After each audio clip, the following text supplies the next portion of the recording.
Gentiles amigos de Voces Críticas, los próximos minutos los dedicaremos a analizar de la mano del maestro en impuestos Ricardo Díaz Palacios la reforma fiscal para el 2022. Hay quienes la catalogan como una reforma interesante, pero que podría provocar sobresaltos a los contribuyentes. ¿Será cierto? Sí, no, ¿por qué? Vamos a tratarlo con el maestro Díaz Palacios. Maestro, ¿cómo le va? Primero que nada, qué gusto saludarlo. Muy bien, maestro, muchas gracias por la invitación. Aquí andamos a sus órdenes, maestro. Gracias. Interesante esta reforma, ¿no? Sí, realmente es interesante la reforma. Yo creo que siguiendo con la política del gobierno de que no hay más impuestos, si bien es cierto no hay más impuestos, no se incrementan los que existen, etcétera, pero sí hay nuevas obligaciones, nuevos regímenes fiscales y sobre todo las reformas que necesita el gobierno para efectos de poder llevar a cabo sus facultades de comprobación y exigir el pago a los contribuyentes. Eso yo creo que en estricto sentido es la reforma fiscal para el 2022. Déjeme ver si lo interpreté bien. Nuevas obligaciones, nuevas contribuciones y mayor vigilancia, o sea, más presión sobre los contribuyentes. ¿Estoy en lo correcto? Sí, eso va a ser, yo creo que ha sido la tendencia desde el inicio de este gobierno y yo creo que así se va a seguir hasta el final. Entonces es el apretar a los contribuyentes, el que cumplan con sus obligaciones, mayor vigilancia, etcétera. Entonces eso le ha dado mucho resultado al gobierno y va a seguir así, va a seguir con sus diversas herramientas que tiene a la mano para poder exigir el pago y el cumplimiento de las obligaciones fiscales de los contribuyentes. Maestro, ¿podría desglosar el planteamiento? Nuevas obligaciones. Sí, básicamente las nuevas obligaciones básicamente se resumen en dos nuevos regímenes fiscales, que en la práctica sería un nuevo régimen fiscal que se le denomina régimen simplificado de confianza. Yo creo que ese va a ser el eje de la reforma fiscal y a la cual está apostando el gobierno, tanto para las personas físicas como para las personas morales, con diversos enfoques. Porque el de las personas físicas es para atraer a la gente de la informalidad hacia la formalidad para el pago de sus impuestos, y en el caso de las personas morales es para detonar la inversión, para que la economía no se quede estática y se pueda mover y pueda crecer la economía del país. Son los dos enfoques, tanto de personas físicas como de personas morales. Y esto, como contribuyentes, ¿cómo lo podemos identificar? Correcto, interesante la pregunta, maestro. A partir del año que entra, si es que, recordemos que esta es una propuesta que se presentó apenas el 8 de septiembre y que va a iniciar el proceso legislativo, se va a revisar, se va a discutir, se emiten dictámenes, se revisan por las diversas cámaras y en caso se modifican. Pero si pasa como tal el régimen simplificado de confianza que se propone, sí va a tener muchas implicaciones en los negocios, sobre todo en los negocios pequeños, en tratándose de personas físicas, que no tan pequeños, porque están hablando de un margen de 3,5 millones de pesos de ingresos en el año. Entonces no es cualquier cosita, ya estamos hablando de casi 300,000 pesos mensuales. Entonces estos negocios tendrán que evaluar si siguen tributando como vienen o si optan por el régimen simplificado de confianza, que en general el régimen simplificado de confianza se basa en el pago de impuesto simplificado. Es decir, con base en toda la facturación que haga un contribuyente, con base en eso se le aplicará una tasa muy reducida que va desde el 1% hasta el 2.5% y pagará el impuesto en forma muy simplificada. Esa es la idea que traen para las personas físicas, aunque trae sus limitaciones. Por ejemplo, las personas físicas que de entrada sean socios o accionistas de una persona moral, ya de entrada no pueden entrar a este régimen, que son muchísimas personas físicas. Entonces yo creo que las personas que se van a ver beneficiadas para efectos de poder elegir este régimen son las personas que no tienen actividades fiscales, las que vienen de la informalidad o las que van iniciando apenas en el mundo de los negocios y en el mundo de la economía aquí en México. Entonces, eso por el lado de las personas físicas. En el lado de las personas morales, ahí el esquema es diferente, porque ahí es obligatorio que tributen en el régimen simplificado de confianza. El límite de ingresos son 35 millones, pero ahí el esquema es diferente. Ahí es un tratamiento especial para efectos de que paguen el impuesto en base a lo que cobran y pagan en efectivo. Es decir, con base en un flujo de efectivo. Tienen una utilidad y sobre esa utilidad pagan su impuesto del 30%. Ahí sí no hay ninguna disminución, pero la ventaja es que le quitan muchas obligaciones que hoy en día muchas empresas de menor capacidad administrativa, incluso económica, tienen mucha carga administrativa. ¿Cuáles son estas cargas que les quitan? En cuestiones en cuestiones fiscales, hay cargas que, por ejemplo, en el cálculo del costo de ventas, que implica cierta complejidad administrativa, les quitan esa carga, la carga de la determinación del ajuste por inflación, también se la quitan. Algunas declaraciones informativas también le quitan esa obligación. Entonces, en general, son algunas, en la suma de todas esas obligaciones administrativas fiscales, sí son importantes para efectos de tomar la decisión o para efectos de poder tributar en este régimen, porque es obligatorio. Claro. Maestro, si pasa la reforma como está, ¿en qué situación quedan las personas físicas que prestan servicios profesionales independientes? Correcto. Estas personas físicas pueden optar por presentar su declaración como lo vienen haciendo, mes a mes, con sus ingresos, sus deducciones, etcétera, y determinar el impuesto conforme a la tarifa que hoy en día se aplica, es decir, un impuesto más elevadito, o a partir del siguiente año, si es que no son socios de una persona moral, reitero eso, que sean personas físicas sin otra obligación fiscal, que reciban ingresos por honorarios, esas personas físicas pueden optar por este régimen. Entonces, ¿cuál es la implicación fiscal? Es únicamente en el impuesto sobre la renta. El impuesto sobre la renta se calcula, como ya lo mencioné, conforme ahorita se calcula ingresos menos deducciones y se le aplica la tarifa y se determina un impuesto. Si pasamos al 2022 con esta reforma aprobada, una persona que tiene ingresos por servicios independientes, llámese honorarios, puede determinar su impuesto conforme a los comprobantes que emitió y que cobró, y le aplica, dependiendo del ingreso, si tiene máximo 25,000 pesos mensuales, aplica el 1%.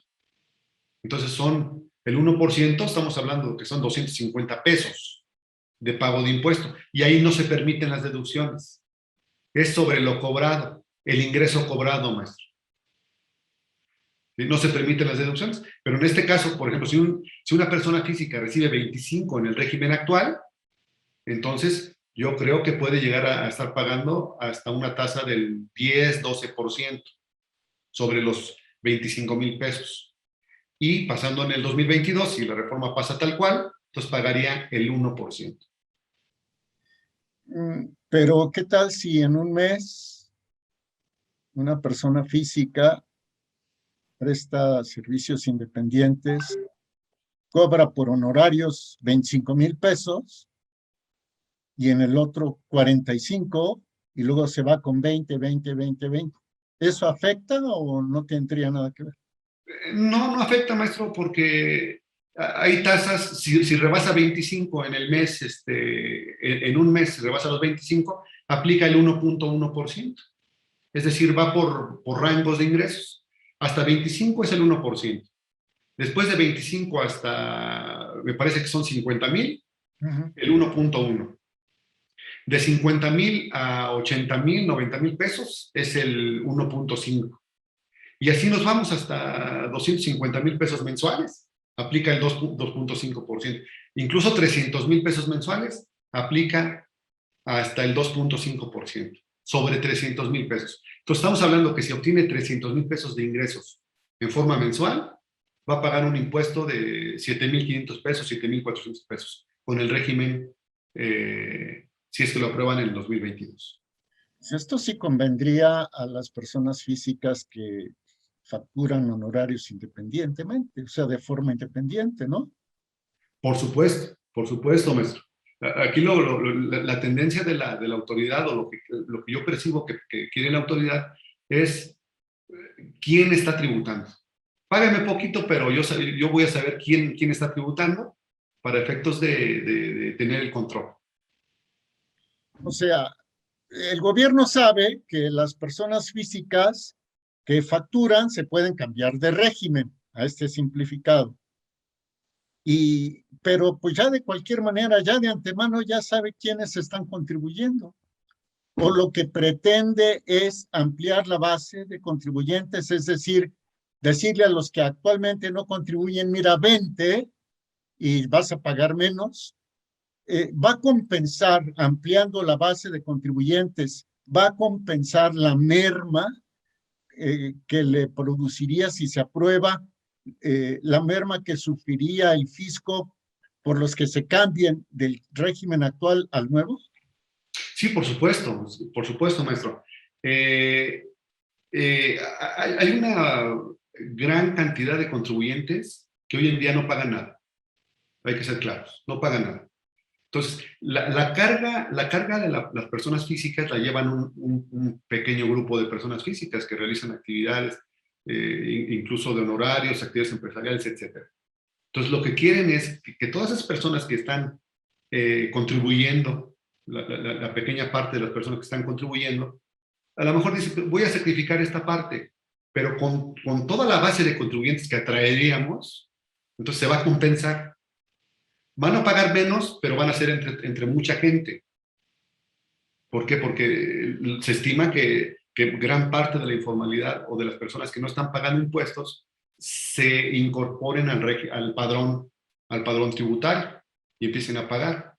Entonces, a lo mejor pagan menos, pero mucho más gente que, que pagar mucho más impuestos, pero un grupo selecto que realizan actividades formales hoy en día. Claro, usted y su servidor ya estamos fiscalizados, o sea, saben lo que hacemos, ¿no? Y estamos sin problema porque lo hacemos de manera transparente. Pero ¿cómo van a convencer a las personas que están en la economía informal de que lo hagan? Porque si lo dejan a que sea de manera voluntaria, dudo que quieran hacerse visibles ante el SAT.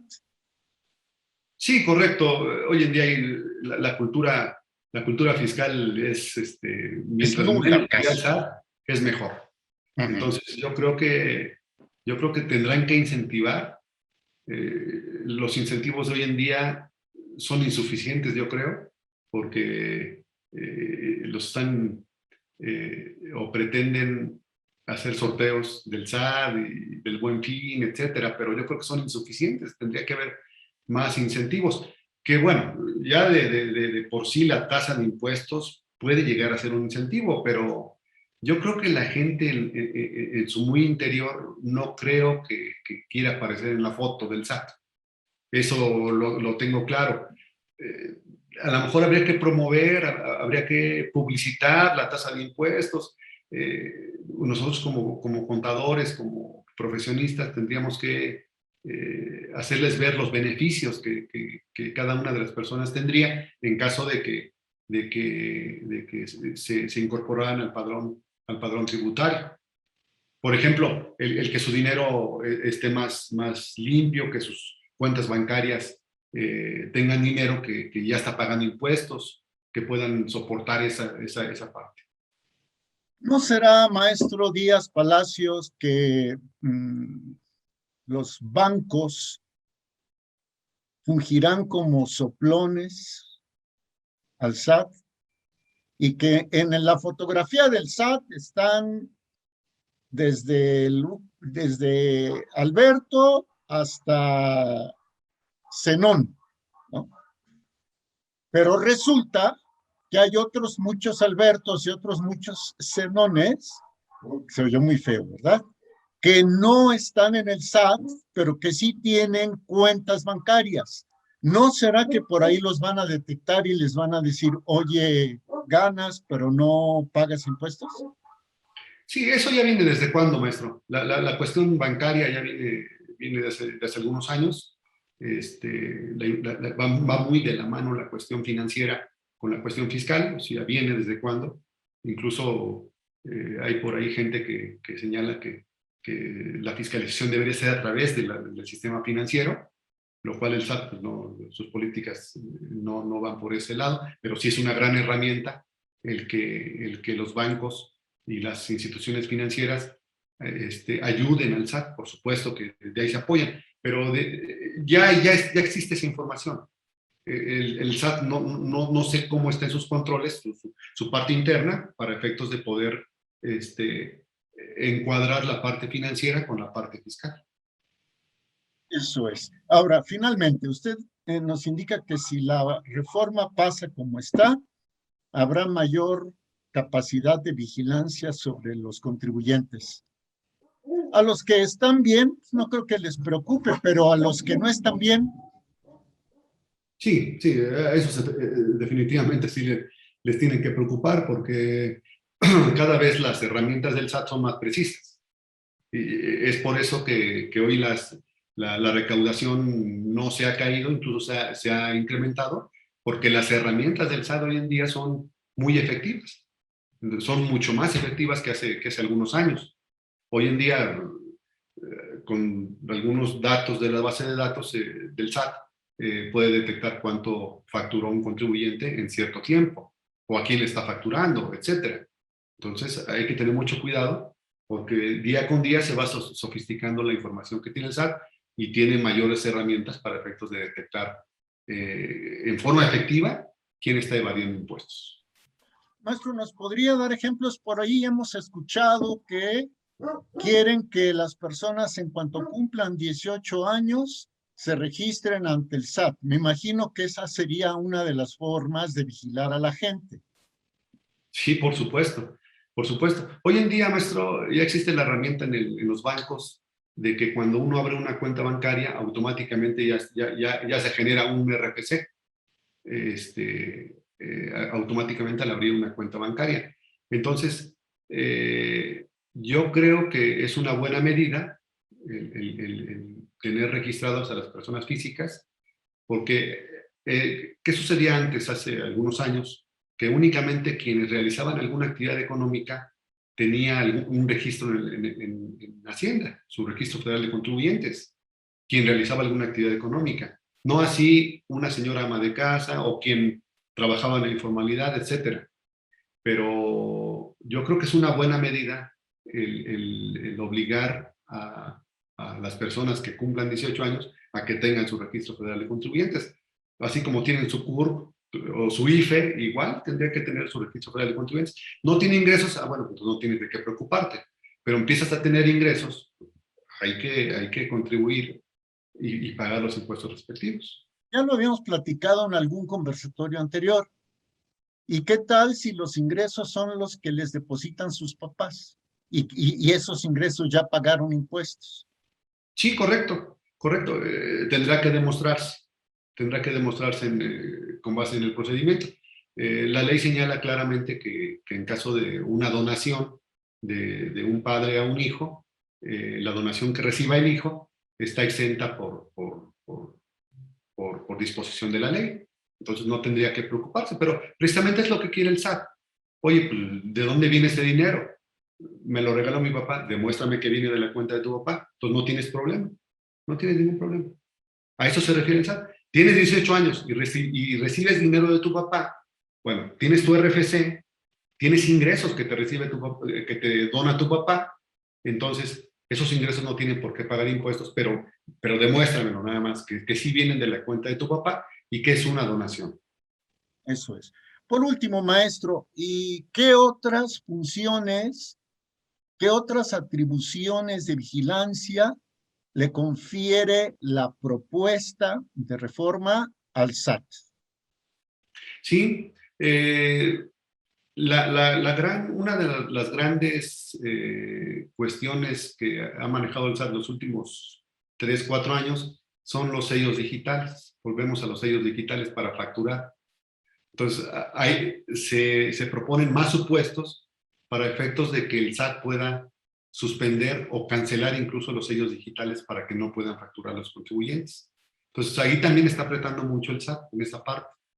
Entonces, no cumples con tus obligaciones, entonces cancelo tus sellos. Y eso le ha dado mucho, mucho resultado al SAT para efectos de que los contribuyentes estén al corriente, cuando menos en sus obligaciones fiscales.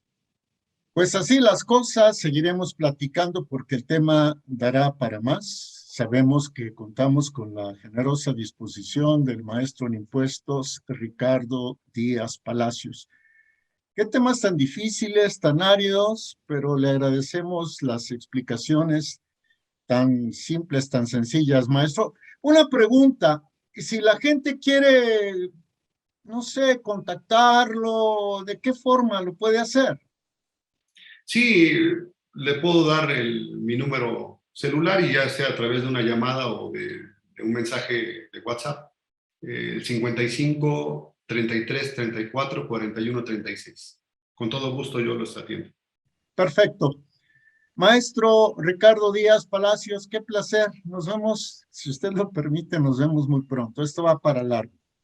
Maestro, muchísimas gracias. Estamos a sus órdenes. Igualmente. Gracias. Hasta luego.